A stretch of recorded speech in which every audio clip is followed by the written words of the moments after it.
European मुल्क माल्टा ने फलस्तीनी रियासत को तस्लीम करने का ऐलान कर दिया है। साथ ही आयरलैंड की जो पार्लियामेंट है वो इजराइल के खिलाफ सैंक्शंस का बिल पास करने जा रही है। और इसके साथ साथ पहला इजरायली जेनोसाइड के हवाले से जो पब्लिक ट्रायल है वो भी यूरोपियन कैपिटल के अंदर होने जा रहा है। इसके अंदर दुनिया भर की ह्यूमन राइट्स ऑर्गेनाइजेशंस और बहुत बड़े इंस्टीट्यूशंस ये हिस्सा लेने जा रहे हैं और ऑनलाइन पूरी दुनिया जो है इसमें शिरकत करने जा रही है। ये पहला इजराइल का जो है वो पब्लिक ट्रायल है जो होने जा रहा है। और इस तरह इजराइल ये जंग छेड़कर अपने लिए सबसे ज्यादा अपने आप को मुश्किल के अंदर डाल चुका है और वो एब्सोल्यूट डिफीट की तरफ इस वक्त बढ़ रहा है। और आज रात तक एक बहुत बड़ी खबर आ सकती है और वो खबर जो है वो पूरी दुनिया में वेलकम होगी और पूरी दुनिया इसी चीज का इंतजार कर रही है और इसीलिए मुजाहरे कर रही है, अपनी गवर्नमेंट्स के ऊपर प्रेशर बढ़ा रही है। नाज़रीन, आज रात तक जंगबंदी के हवाले से कोई फैसला आ सकता है। जी हां, अब कोई बैकग्राउंड तो पीछे मौजूद नहीं है लेकिन ये आज ही खबर सामने आ रही है कि जंगबंदी के हवाले से आज रात तक कोई बहुत बड़ा फैसला आ सकता है। इजरायली और अमेरिकी मीडिया रिपोर्ट करना शुरू हो गया है कि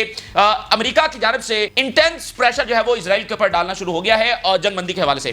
दरअसल अमेरिका और हमास के जो डायरेक्ट नेगोशिएशंस हैं वो पिछले दिनों से जारी हैं, मुसलसल जारी हैं और उसमें अमेरिका की तरफ से जो शख्स अपॉइंट किया गया है उसके साथ उम्मीदें और ज्यादा बड़ी हैं और इसलिए एक अच्छा एनवायरनमेंट वहां पर बना हुआ है मुज़ाकरात के हवाले से। फलस्तीनी है बुनियादी तौर पर जो अमेरिका गए और वो यानी कि इस वक्त ट्रंप इंतजामिया का हिस्सा है, फलस्तीनी अमेरिकन ओरिजिन उनका फलस्तीन से है, तो उनको अपॉइंट किया गया था निगोशिएशंस के लिए और वो डायरेक्ट निगोशिएट कर रहे हैं स्टीव विटकॉफ की सरपरस्ती के अंदर। और एक प्रपोजल दिया गया है जिस पर फाइनल रिप्लाई जो है वो आज रात तक आ सकता है। यानी आज रात तक ये पॉसिबिलिटी बन गई है लेट नाइट तक के जंगबंदी के हवाले से कोई खबर आ जाए। ये बहुत बड़ी चीज है। तो यानी चीजें तय हो गई हैं, प्रपोजल आ गया है, दोनों पार्टीज को भिजवा दिया गया है और उसमें फाइनल रिप्लाई आज रात को आना है। और साथ ये खबरें चलना शुरू हो गई हैं कि अमेरिका से सख्त प्रेशर जो है वो नेतन्याहू के ऊपर जब वो आ रहा है, ये भी आपके सामने रखेंगे। और ये बहुत जरूरी हो गया अमेरिका के लिए। आज फिर एक नई रिपोर्ट सामने आई है और जो अमेरिकी जनरल हैं, टॉप जनरल्स, उनकी अस्करी जो क़यादत है उसने वार्न किया है अपनी पॉलिटिकल लीडरशिप को कि वो टॉप प्रायोरिटी जो है वो चाइना को इस वक्त रखे और तमाम मामला से तवज्जो हटाकर सिर्फ चाइना के ऊपर जब फोकस किया जाए। उन्होंने बताया है कि चाइना इतनी तेजी के साथ हमें लीड करता चला जा रहा है, हमें पीछे धकेलता चला जा रहा है कि आने वाले टाइम के अंदर चाइना हर एक चीज के अंदर अमेरिका को पीछे छोड़ जाएगा। उन्होंने बताया है कि चाइना अमेरिका के मुकाबले में दुनिया की सबसे बड़ी आर्मी तैयार कर रहा है, इसके साथ वो स्पेस आर्मी तैयार कर रहा है, नेवी में वो अमेरिका को कंपीट करने के करीब पहुंच गया है। एक एक फील्ड के अंदर वो अमेरिका के ऊपर सबकत लेता चला जा रहा है। अगर फोकस ना किया गया चाइना के ऊपर, अगर सारी तवज्जो जो है वो चाइना के ऊपर ना लगाई गई तो फिर आने वाले टाइम में बहुत मुश्किल हो जाएगा कि हम चाइना को कंपीट कर सकें। तो ये एक चीज है कि यानी अब उनके टॉप हाजिर सर्विस यूएस जनरल्स, नेवी के भी, आर्मी के भी, एयरफोर्स के भी, उन्होंने कहा है कि सारा फोकस है वो चाइना के ऊपर करना है। उन्होंने डिटेल्स बताई है कि चाइना कैसे आगे बढ़ता चला जा रहा है। तो ये एक बहुत बड़ा प्रेशर अंदर से बिल्ड हो रहा है कि हम अननेसेसरी वॉर्स के अंदर उलझे हुए हैं। असल तो हमारी लड़ाई चाइना से है क्योंकि बाकी तो किसी के पास ना वो इकोनॉमी है ना किसी की वो मिलिट्री है। और चाइना के साथ फिर जिस तरह से रशिया खड़ा हो गया, जिस तरह से ईरान खड़ा हो गया, जिस तरह से नॉर्थ कोरिया खड़ा हो गया है, ये अलायंसेस तो और बढ़ते चले जा रहे हैं। यूक्रेन जंग की वजह से रशिया चाइना करीब आ गए, मिडिल ईस्ट जंग की वजह से ईरान करीब हो गया रशिया और चाइना के, और इसी तरह नॉर्थ कोरिया के खिलाफ जो सैंक्शंस हैं, जो वेनेजुएला के खिलाफ सैंक्शंस हैं, जो क्यूबा के खिलाफ सैंक्शंस हैं, इन्होंने करीब किया इनको चाइना रशिया के साथ। तो ये सारी सूरत हाल है, ये भी आपके साथ शेयर करेंगे। नाज़रीन, पहले तो हम माल्टा जो कि यूरोप का मुल्क है और एक आइलैंड कंट्री है, ये सेंट्रल मेडिटेरेनियन सी के अंदर आप इसको कह सकते हैं, इटली के ये साथ है, सिसिली के कुछ फासले के ऊपर ये वाकया है, आइलैंड कंट्री और बड़ा ही खूबसूरत है और बड़ी रिच हिस्ट्री है इसकी, बड़ी रिच हिस्ट्री है। यानी रोमन्स तो आप क्या शुरू करें 4000 बीसी यानी 4000 कबले मसीह के आसार, मोनूमेंट्स और वो सारी तारीखी जो है वो यहां पर पाए जाते हैं। और इसके अलावा फिर ब्रिटिशर्स की हिस्ट्री है, फ्रेंच, यानी ये तमाम जो अदवार गुजरे हैं यहां पर असर जो है वो उसका नजर आता है। और यहां पर बहुत बड़े कले हैं, ठीक है, बहुत बड़े फोर्ट्स हैं, मतलब ब्रिटिशर्स आ गए तो उन्होंने बनाए, फिर फ्रेंच आ गए, फिर उससे पहले रोमन्स और 4000 कबले मसीह तक। तो बड़ा खूबसूरत मुल्क है, स्ट्रेटेजिकली बड़ा इंपॉर्टेंट है, सेंट्रल मेडिटेरेनियन सी के अंदर ये वाकया है। तो इसने जनाब इसके जो प्राइम मिनिस्टर हैं उन्होंने अनाउंस किया है कि वो फलस्तीनी रियासत को रिकॉग्नाइज करने जा रहे हैं। यूरोपियन कंट्री है Malta to recognise state of Palestine next month, prime minister announce. Very very unusual, यानी दुनिया आप देखिए। और माल्टा इससे पहले भी कोशिश करता रहा जंगबंदी के लिए, इस मुल्क ने आवाज उठाई है। मिसाल के तौर पे एक हेडलाइन मैं आपके सामने रखता हूं, can the next UN vote stop Israel war on Gaza, Malta has circulated a new draft resolution focusing on Gaza. ये 2023 के आखिर की ये खबर है, यानी माल्टा कोशिश करता रहा। बाकी तो अब आप देखिए कि वो ममालिक जो सिर्फ यूनाइटेड नेशन में ये सिर्फ बयान तक महदूद रहे हैं, जंगबंदी का मुतालबा करते रहे, अब वो कैसे आगे बढ़ रहे हैं, वो कई स्टेप फॉरवर्ड आ गए हैं। यानी पीछे उनकी एक स्ट्रगल है कि वो आवाज उठाते रहे, इजराइल नहीं रुका तो अब वो फलस्तीन देखें ये मुल्क ये थोड़ी होगा कि वो फौजी इजराइल के खिलाफ भेज देंगे। तो ये फलस्तीनी रियासत को रिकॉग्नाइज करना ये फौजी भेजने ही के मुतरादिफ है कि जिस चीज को इजराइल मिटाने की कोशिश कर रहा है उसकी आवाज यूरोप से उठ रही है। तो ये है वो स्ट्रेटेजिकल डिफीट जो इजराइल को इस वक्त हो रही है। मुल्क जो है वो इजराइल से दूर होते चले जाने, और आयरलैंड के पार्लियामेंट के अंदर बिल जो है वो एडवांस कर रहा है इजराइल के ऊपर सैंक्शंस लगाने से और ट्रेड को सस्पेंड करने के हवाले से। Ireland to advance bill suspending trade with Israeli settlements. Israeli starvation tactic in Gaza is one of the reason for advancing the bill which the foreign affairs committee set to examine it. Financial time quote कर रहा है Ireland के foreign minister के बयान को। There is a starvation of children, बच्चे जो भूख से मर रहे हैं, and the use of food as a weapon of war, और खुराक को एक वेपन के तौर पर इस्तेमाल किया जा रहा है। यानी जैसे बमों से फलस्तीनियों को मारा जा रहा है तो खुराक ना देकर भी फलस्तीनियों को मारा जा रहा है, फूड एज अ वेपन जो है इस्तेमाल किया जा रहा है। And the world has not done enough, और दुनिया ने ज्यादा कुछ नहीं किया। दुनिया को जो एक्शन लेना चाहिए था वो दुनिया ने एक्शन नहीं लिया है। आयरलैंड के फॉरेन मिनिस्टर बात कर रहे हैं, फाइनेंशियल टाइम्स को कोट कर रहा है। इसके साथ पहला पब्लिक ट्रायल जो है इजराइल का होने जा रहा है। देखिए इजराइल एक ग्लोबल फिनोमेना है, ग्लोबल एक सपोर्ट के साथ वो कायम हुआ और कायम रहा। अब उसको खत्म करने के लिए, उसको रिवर्स करने के लिए, उसकी बदमाशी को किसी दायरे में लाने के लिए भी ग्लोबल लेवल की तो एक एक डोमेन के अंदर काम हो रहा है। अब आप देखिए पहला पब्लिक ट्रायल होने जा रहा है और इसको यूरोपियन कैपिटल जब वो होस्ट कर रहा है, Sarajevo to host public session of Gaza tribunal probing Israeli war crimes. और इसके अंदर डिस्कशंस होंगी, लॉन्ग रेंज ऑफ इश्यूज हैं जिसमें सेटलर कॉलोनियल जेनोसाइड है, यानी कई इकसाम होते हैं ना, एक ये है कि जिसमें आबादकारी जाकर की जाती है, तो ये सेटलर कॉलोनियल जेनोसाइड है जो यहां पर हो रही है। Genocide frameworks, apartheid, forced population transfer,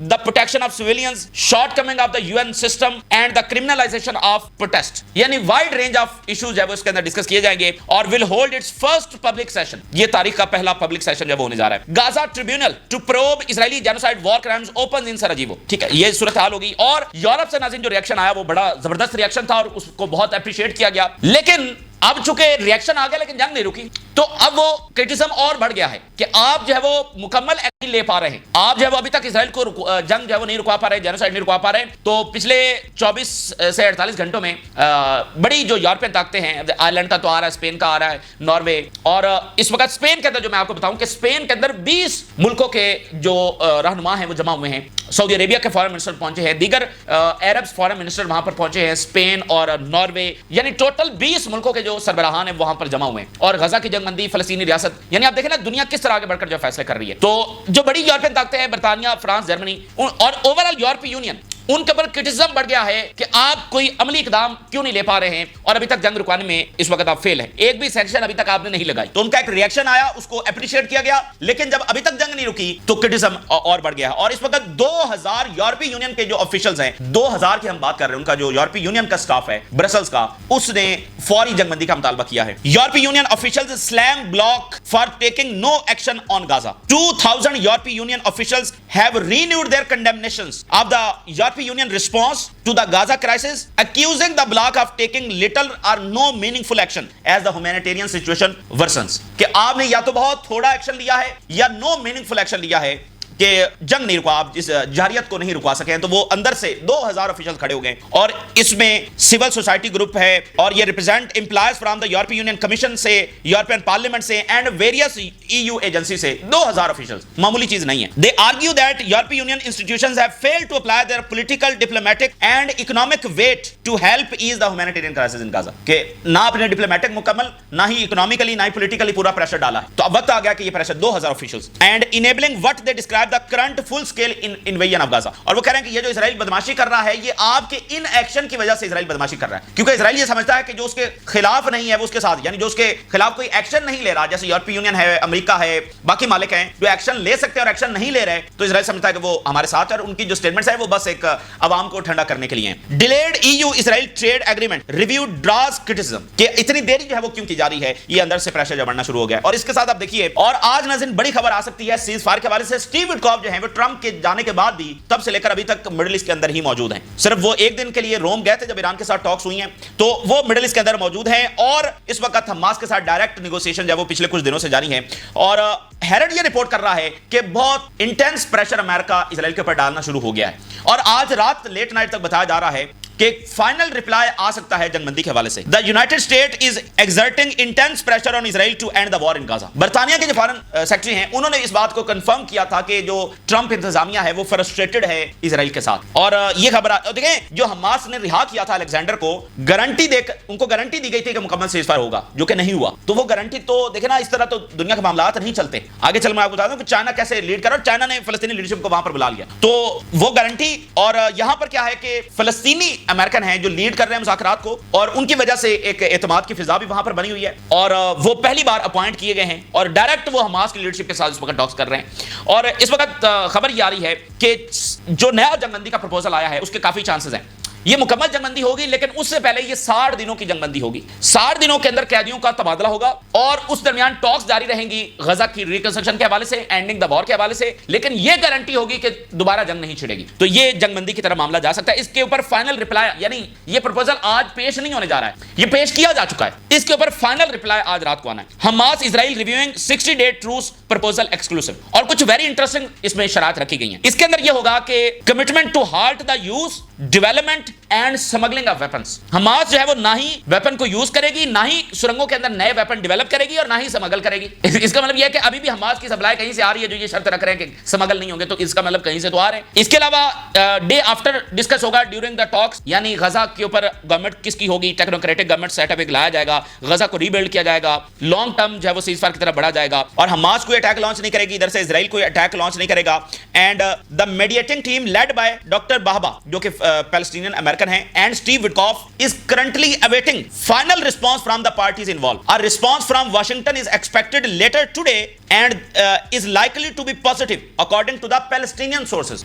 इस वक्त फाइनल रिस्पांस का इंतजार किया जा रहा है और फलस्तीनी सोर्सेज ये बता रहे हैं कि ये रिस्पांस जो वो पॉजिटिव हो सकता है। तो आज रात का इंतजार है, देखते हैं कि क्या होता है। उधर से नेतन्याहू और उसका जो एक्सट्रीमिस्ट टोला है उसकी उसी तरह से स्टेटमेंट्स इस वक्त आना शुरू हो गई हैं। जंगबंदी नहीं करेंगे, टेररिज्म के सामने नहीं झुकेंगे, मुकम्मल विक्ट्री हासिल करेंगे, वो साथ जारी है। और जो बैन गवीर है जो पागल हो चुका है इस वक्त, ये शख्स पागल हो चुका है और इसराइल में खाना जंगी का इस वक्त माहौल है, इब्तदाई फेज खाना जंगी का शुरू है। ये जो बदहवास शख्स है ये 1000 इजरायली सेटलर को लेकर इस वक्त मस्जिद अक्सा के अंदर दाखिल हो गया। ये अभी कुछ देर पहले इसने हरकत की है, तो ये बिल्कुल इनकी मत मारी गई। मतलब इस तरह से क्या हमास सरेंडर कर, इस तरह से तो जो सोए हुए हैं वो भी जाग उठेंगे इनकी इन हरकतों से। इनको पता नहीं है, वो जो नेबरिंग कंट्रीज बड़ी मुश्किल से लोगों को संभाल के बैठे हुए हैं, इनकी इन हरकतों से वो भी जाग उठेंगे। तो 1000 सेटलर के साथ जब वो दाखिल हो गया, मैं जो रिपोर्ट की आपके सामने बात कर रहा था कि अमेरिका के लिए इस वक्त इतना जरूरी है इस जंग को फौरी तौर पर रुकवाना, वरना अमेरिकी एम्पायर बिल्कुल अपना उस इख्तिताम की तरफ जा रहा है। और ये बात मैं नहीं कर रहा, यूएस की सीनियर लीडरशिप जो है उसकी मैं रिपोर्ट आपके सामने रखने जा रहा हूं। यूरेशियन टाइम ने इसको छापा है, US forces eight critical junction in era of rising Chinese power. बहुत ही क्रिटिकल मोड आ गया है क्योंकि चाइनीज पावर जो है इस वक्त राइज कर रही है, उनके साथ हमारा सामना हो रहा है। टॉप यूएस मिलिट्री लीडर्स, छोटे मोटे नहीं,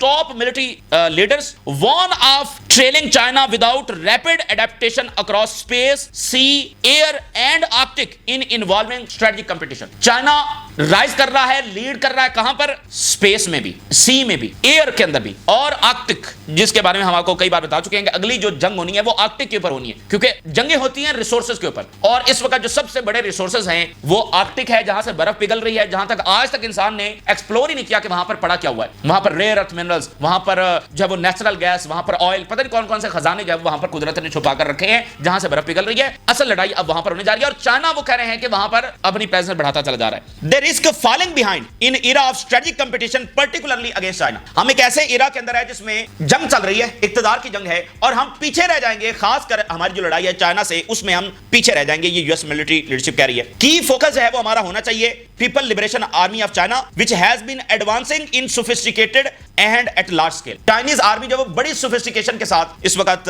एडवांस कर रही है। और फिर वो कहते हैं कि they got a leader with ambition. उनको एक ऐसा लीडर मिल गया है जिसका ख्वाब है दुनिया में अजमत का। चाइनीज प्रेसिडेंट शी जिनपिंग की वो बात कर रहे हैं, उनकी तरफ रेफरेंस देते हुए नाम लिए बगैर उन्होंने कहा कि चाइनीज एक तो टेक्नोलॉजिकली और सारा वो तरक्की कर रहे हैं, स्पेस में, हवा में और नेवी, और साथ उनको वो लीडर मिल गया है जो उनको अजमत की तरफ लेकर जा रहा है। US must take this seriously. इसको बहुत सीरियस लेना होगा, संजीदगी से लेना होगा अमेरिका को। Deep concern over PLA, rapid advancement in naval power. और सबसे बड़ा खतरा नेवी के अंदर भी है। इस वक्त दुनिया की सबसे बड़ी नेवी अमेरिका की है, ब्लू वाटर नेवी। इससे पहले बर्तानिया की, उसके बाद अमेरिका की है। दुनिया में किसी के पास ऐसी नेवी नहीं है, लेकिन उसको कंपीट कर रहा है चाइना। और फिर एरोस्पेस टेक्नोलॉजी एंड चाइना वो मुल्क बन गया है जिसके पास इंटीग्रेटेड सिस्टम्स हैं। ये बहुत मैटर करता है कि यानी सोफिस्टिकेशन यही कहलाती है। देखें जो तंजीमें होती है उनके पास इंटीग्रेटेड सिस्टम्स नहीं होते हैं। असल में ये सोफिस्टिकेशन होती है कि आपके सिस्टम कैसे इंटीग्रेटेड हैं, कैसे वो वर्क करते हैं। Prompting the Pentagon to prioritise faster integration of both manned and unmanned platforms, यानी कि जो ड्रोन्स हैं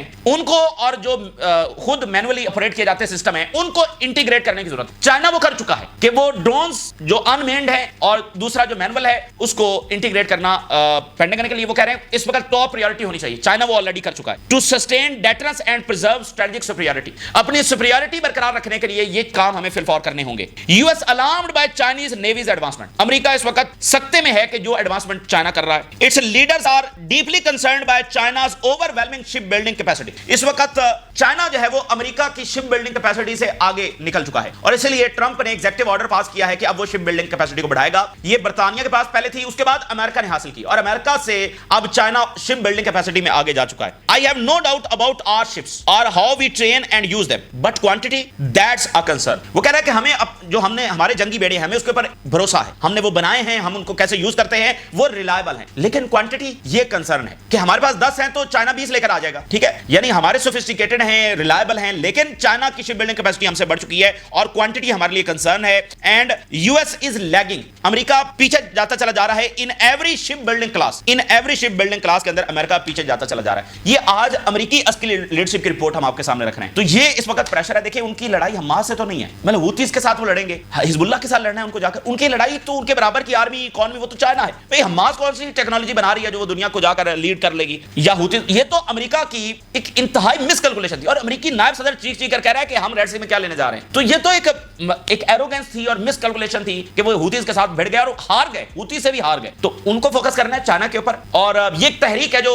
समझ ले कि पिछली दहाई से जारी है कि चाइना के हवाले से वो तवज्जो दिला रहे हैं, लेकिन अब वो पीक के ऊपर मामला पहुंच चुका है। वो कह रहे हैं कि अगर फिल फॉर हमने अपनी डायरेक्शन ना बदली तो चाइना लीड कर जाएगा। तो यहां पर इसराइल हार चुका है, उसको कोई कामयाबी यहां पर हासिल होने वाली नहीं है। मतलब आप देखें कि रीजन के साथ जुड़ना उसकी कामयाबी थी जिसको वो ऑलमोस्ट हासिल कर चुका था, लेकिन 7 अक्टूबर ने सब दबरदूस कर दिया है। तो जिस डायरेक्शन में वो चला है इसके इख्तिताम पर उसके लिए ना कोई फतह है ना कोई सिक्योरिटी है।